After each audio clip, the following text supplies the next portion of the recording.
नमस्कार दोस्तों, आपका स्वागत है हमारे चैनल पर। आज हम रामायण के कुछ गहन और भावनात्मक अध्यायों पर चर्चा करेंगे, जहां राजा दशरथ की दुखद वियोग और उनके पुत्र राम के प्रति उनके प्रेम का वर्णन किया गया है। इन कहानियों में हमें न केवल भारतीय संस्कृति की गहराई का अनुभव होगा, बल्कि यह भी समझ में आएगा कि कैसे परिवार और कर्तव्य के बीच संघर्ष होता है। इस वीडियो को अंत तक देखें और अगर आपको यह पसंद आए तो कृपया लाइक, शेयर और सब्सक्राइब करें। हमें कमेंट में बताएं कि आप इस वीडियो से क्या नया सीख रहे हैं।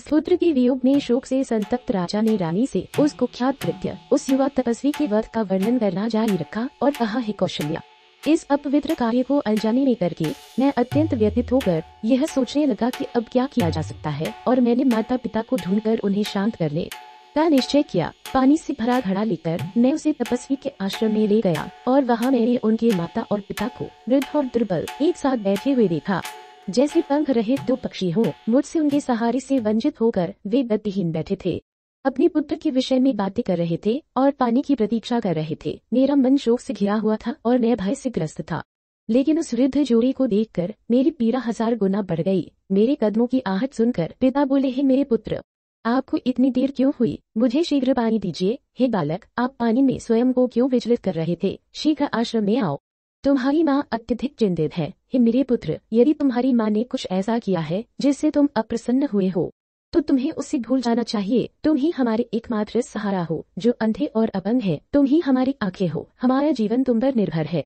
तुम हमसे बात क्यों नहीं करते? मुनि को देखकर और एक अत्यंत निराश व्यक्ति की तरह मैंने अस्पष्ट शब्द कहे। फिर इच्छा शक्ति के बल पर अपनी वाणी को नियंत्रित करते हुए मैंने उन्हें पूरा दुर्भाग्य सुनाया। धीरे धीरे मैंने ऋषि को उनके पुत्र पर आई दुख नियति सुनाई और कहा, हे महात्मा, मैं आपका पुत्र नहीं हूँ। मेरा नाम दशरथ है और मैं एक क्षत्रिय हूँ। मुझसे एक पापी कार्य हो गया है जिसका मुझे अब पश्चाताप है। हे प्रभु, धनुष और बाण से सुसज्जित मैं सरयू के तट पर हाथी, बाघ या सेंग का शिकार करने आया था, जो वहाँ पानी पीने आ सकते थे। पानी से घड़ा भरने की आवाज सुनकर और उसे हाथी समझकर मैंने एक तीर चलाया और नदी के तट पर आकर एक तपस्वी को धरती पर पड़ा देखा, जो मेरे हथियार से हृदय में बिंधा हुआ था। हे प्रभु, आपके पुत्र को, जो पानी लेने गया था, गलती से हाथी समझकर मैंने उस आवाज को सुनकर छोड़े गए तीर से मार डाला। उनके अनुरोध पर मैंने उनके हृदय से तीर निकाला, जिससे उन्हें पीड़ा हुई और उन्होंने अपने अंधे माता पिता के लिए विलाप करते हुए इस जीवन को त्याग दिया। आपके पुत्र को मेरे द्वारा अचानक और अनजाने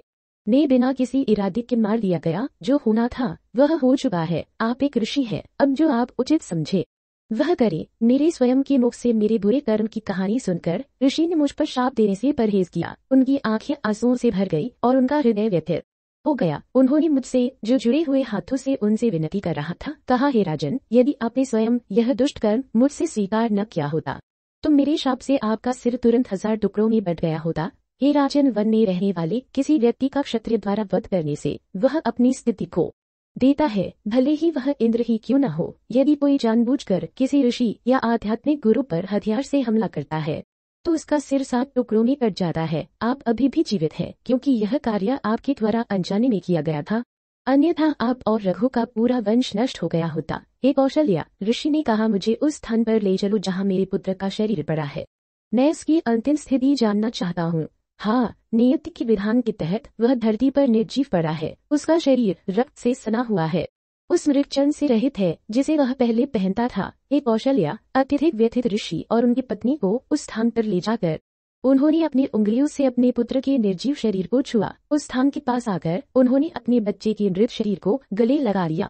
पिता रोते हुए बोले, हे बच्चे, आज तुम हमारा स्वागत नहीं कर रहे हो और न ही मुझसे बात कर रहे हो। तुम धरती पर क्यों लेटे हो? क्या तुम अप्रसन्न हो? हे मेरे पुत्र, यदि तुम मुझसे क्रोधित हो तो अपनी धर्मपरायण माँ को देखो, तो मुझे गले क्यों नहीं लगाते और मुझसे मधुर वचन क्यों नहीं कहते? अब जब आधी रात बीत चुकी है तो कौन मुझे मधुर स्वर में शास्त्र और पुराण पढ़कर सुनाएगा? हे मेरे पुत्र, कौन हमारे प्रातःकालीन स्नान करेगा और अपनी प्रातःकालीन प्रार्थनाएं अर्पित करने के बाद हमारी सेवा करेगा और हमें सांत्वना देगा, असहाय और निर्धन? कौन मेरे लिए जंगल से जड़े, जामुन और फल इकट्ठा करेगा और मुझे एक प्रिय अतिथि की तरह खिलाएगा? हे मेरे पुत्र, मैं तुम्हारी माँ का पालन पोषण और सहारा कैसे दूं, जो अंधी, तपस्विनी और अपने पुत्र को समर्पित है? हे मेरे बच्चे, रुको रुको, अभी यम के निवास में प्रवेश मत करो। कल तुम्हारी माँ और मैं तुम्हारे साथ चलेंगे। तुम्हारे बिना हम दुखी, असहाय और निराश्रित हैं।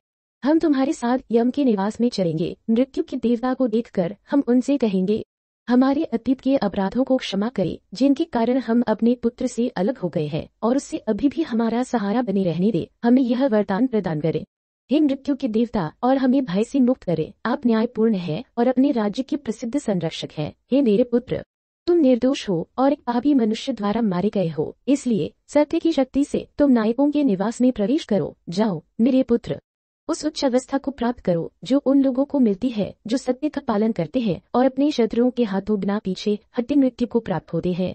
उच्च क्षेत्र में जाओ जो सगर, शिव्य, दिलीप, जन्मेजय, नहुष और धुंधुमार ने प्राप्त किया था। वेद में पारंगत और तपस्या करने वालों द्वारा प्राप्त की जाने वाली वह अवस्था तुम्हारी हो। वह अवस्था, हे मेरे पुत्र, उन लोगों की जो पवित्र अग्नि की सेवा करते हैं, उन अत्यंत उदार व्यक्तियों की जो दान में भूमि देते हैं, उन लोगों द्वारा प्राप्त की गई अवस्था जिनकी सेवा हजारों गायों को दान में देने वालों और अपने गुरु की एकाग्रता से सेवा करने वालों या ध्यान में अग्नि द्वारा मृत्यु का वरण करने वालों की हो। तुम्हारे परिवार में कभी कोई नीची अवस्था में नहीं उतरा है, लेकिन जिसने हमारे पुत्र को मारा है वह दुख में समाप्त होगा। इस प्रकार बहुत देर तक दुख में विलाप करते हुए वृद्ध माता पिता ने अपने मृत पुत्र के लिए औपचारिक जल अर्पित करना शुरू कर दिया। उस ऋषि का पुत्र अपने पुण्य कर्मों के बल पर एक दिव्य रूप में स्वर्ग में आरोहित होकर इंद्र के साथ अपने माता पिता को सांत्वना पूर्ण शब्दों में संबोधित करते हुए बोला, आपकी सेवा के कारण मैंने यह अवस्था प्राप्त की है। आप भी जल्द ही यहाँ मुझसे जुड़ेंगे। उसके बाद वह आत्मनियंत्रित तपस्वी एक हवाई रथ में स्वर्ग में आरोहित हो गए। हे देवी, वह महान ऋषि अपनी पत्नी के साथ जल संस्कार करते हुए मुझसे जुड़े हुए हाथों से पास खड़े होकर बोले, हे राजन, अब मेरे जीवन का भी अंत कर दो। मुझे मरने में कोई दुख नहीं होगा। यह मेरा इकलौता पुत्र था और उसे मारकर आपने मुझे निःसंतान कर दिया है, जैसा कि वह आपके द्वारा मारा गया था। मैं आप पर एक शाप देता हूँ, आप वही दुख सहें जो आपने मुझे दिया है अपने पुत्र से बिछड़ने के कारण, जो आपकी मृत्यु में समाप्त होगा। हे राजन, ऋषि को अनजाने में मारने के कारण ब्राह्मण की हत्या का दोष आपका नहीं होगा। जैसे दान देने वाला उन दानों का पुण्य प्राप्त करता है, वैसे ही आप मेरे द्वारा आपको पहुंचाए गए दुख की मात्रा में पीड़ित होंगे, जिससे आपके जीवन का अंत होगा। हे रानी, मुझे शाप देने के बाद उन्होंने कुछ समय तक विलाप किया और फिर लकड़ी इकट्ठा करके आग जलाई और उसमें प्रवेश करके इस जीवन को त्याग दिया। हे देवी, आज अपनी युवावस्था में अनजाने में किए गए उस बुरे कर्म को याद करते हुए ध्वनि से तीर चलाने से मेरे कर्म का फल मुझे मिल गया है। जैसे अस्वास्थ्यकर भोजन करने के बाद बीमारी आती है, हे श्रेष्ठ देवी, ऋषि के शाप के पूरा होने का समय आ गया है। यह कहकर राजा रोते हुए और मृत्यु के निकट आने से भयभीत होकर फिर बोले, हे कौशल्या, मैं अपने पुत्र के दुख से अपने प्राण त्यागने वाला हूँ।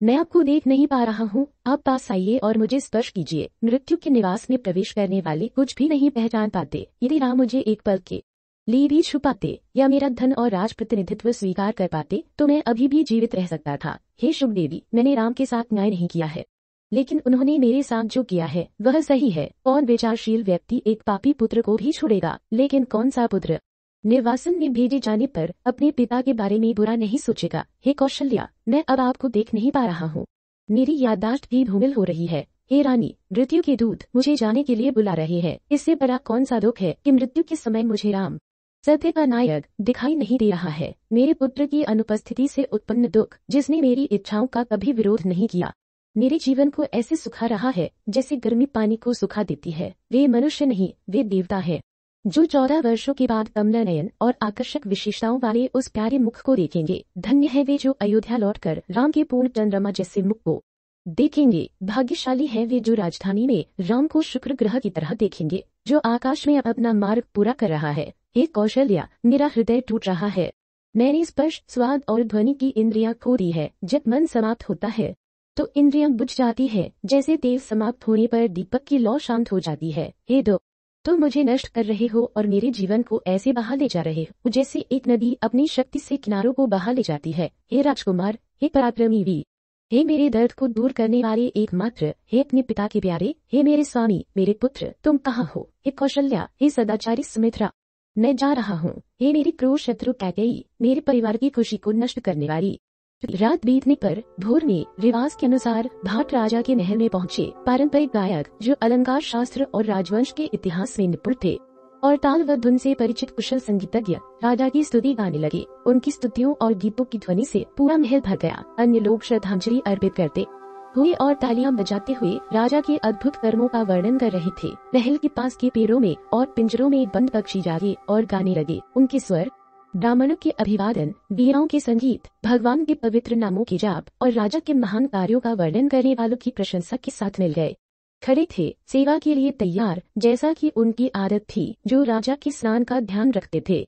वे सोने के घड़ों में सुगंधित इत्र से सुगंधित जल लाए। आकर्षक और सुसज्जित पुरुष और महिलाएं तेल, मलहम, दर्पण, कंघी, तौलिया और अन्य सामान के साथ आए और राजा को जो कुछ भी चाहिए था वह रिवाज के अनुसार प्रदान किया गया। सूर्योदय तक सभी राजा की प्रतीक्षा करते रहे। फिर वे एक दूसरे से कहने लगे, यह क्या है, क्या महाराज अभी तक नहीं उठे हैं? तब कौशल्या के अलावा अन्य महिलाएं जो पहले राजा की सेवा करती थी अपने स्वामी को जगाने लगी। जैसा कि उनका रिवाज था, स्नेह और कुशलता से राजा के शरीर को छूने पर उन्हें उनमें जीवन का कोई संकेत नहीं मिला। तब महिलाएं नाड़ी की गति को अच्छी तरह जानती हुई और नींद के लक्षणों को समझती हुई राजा की स्थिति को समझते हुए कांपने लगी। यह डरकर कि राजा अब सांस नहीं ले रहे थे। वे बहती धारा के बीच नरगल घास की तरह कांप उठी और धीरे धीरे उन्हें एहसास हुआ कि उनके महाराज का देहांत हो गया था। रानियां कौशल्या और सुमित्रा अपने पुत्रों के जाने के कारण दुख से अभिभूत होकर मानो मृत पड़ी थी। पीड़ा ने प्रधान रानी के मुख को पीला कर दिया था और उनका शरीर दुर्बल हो गया था।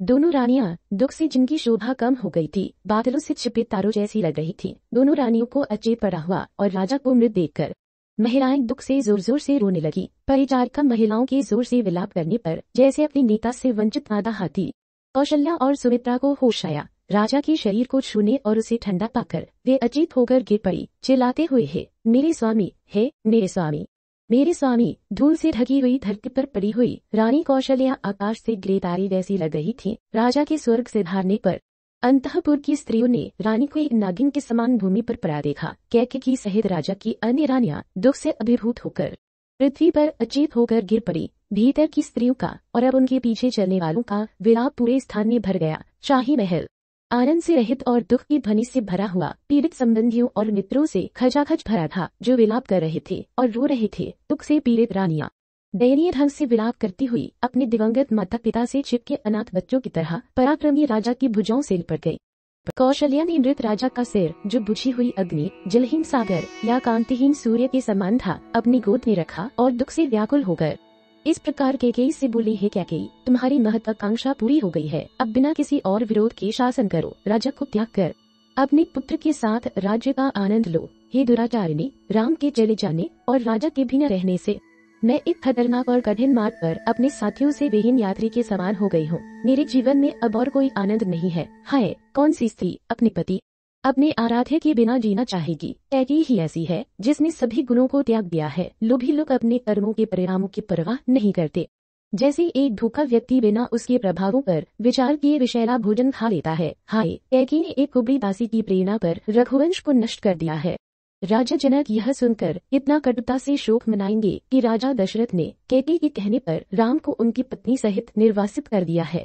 यह नहीं जानते कि राजा मर चुके हैं। वे इस बात से अनभिज्ञ हैं कि मैं आज निराश्रित और विधवा हूँ। राजा जनक की पुत्री दुखी सीता, जो कष्ट के अयोग्य है, वन में अत्यधिक कष्ट सहेंगी। अंधेरी रात में शेरों और बाघों की भयानक गर्जना सुनकर वे भय से राम से लिपट जाएंगी। वृद्ध जनक, जिनकी एकमात्र संतान सीता है, अपनी पुत्री पर डाले गए कष्टों से अवगत होने पर निश्चित रूप से दुख से मर जाएंगे। मैं आज अपने प्रभु के प्रति भक्ति में उनके शरीर को गले लगाकर धकती अग्नि में प्रवेश करूंगी। इन शब्दों को सुनकर परंपरा में निपुण मुख्यमंत्री ने महारानी कौशल्या को राजा के शरीर से दूर हटाया और उसे एक तेल से भरे बर्तन में रखकर उसे संरक्षित करने के लिए आवश्यक संस्कार किए। समय सम्मानित कर्तव्यों से परिचित सलाहकार राजकुमार की अनुपस्थिति में राजा के शरीर का अंतिम संस्कार करने के इच्छुक नहीं थे। जैसे ही शरीर को तेल से भरे बर्तन में नीचे उतारा गया, महल की महिलाएं जोर जोर से रोने लगी, यह कहते हुए, हाय, राजा मर गए। अपनी बाहें उठाकर आंसू बहाते हुए और दयनीय रूप से विलाप करते हुए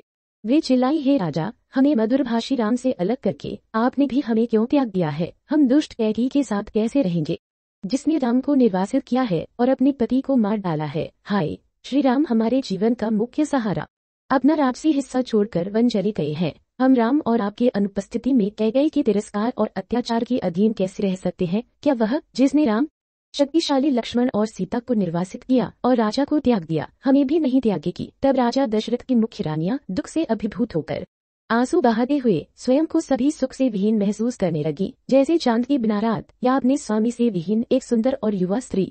अयोध्या नगरी व्याकुल प्रतीत हो रही थी। रोते और विलाप करते पुरुषों और महिलाओं से भरी नगरी में सफाई नहीं हुई थी। उसके मार्ग अशोभित थे। महान शासक ने अपने पुत्र से वियोग के कारण शोक से अपना जीवन त्याग दिया था। रानियां जमीन पर तब तक रोती रही जब तक सूर्य क्षितिज के नीचे डूब नहीं गया और अंधेरी रात छा गई। राजा के मित्रों और रिश्तेदारों ने एक साथ सलाह करके उनके पुत्र की अनुपस्थिति में राजा के शरीर का अंतिम संस्कार करने के इच्छुक न होने के कारण उसे तेल के एक बर्तन में रख दिया। राजा के मृत होने पर शहर के निवासी सड़कों और आंगनों में अपने स्वामी के लिए शोक करते हुए भर गए, जिससे अयोध्या तारों से विहीन रात के समान लगने लगी। पुरुष और महिलाएं एक साथ इकट्ठा हुए। भरत की माता रानी कैकेयी के खिलाफ आक्षेप लगाते हुए सभी परेशान और आनंद से विहीन थे। इस वीडियो में हमने देखा कि कैसे राजा दशरथ ने अपने पुत्र राम के वियोग में गहरा शोक अनुभव किया और कैसे उनकी रानियां इस दुखद घटना से प्रभावित हुई।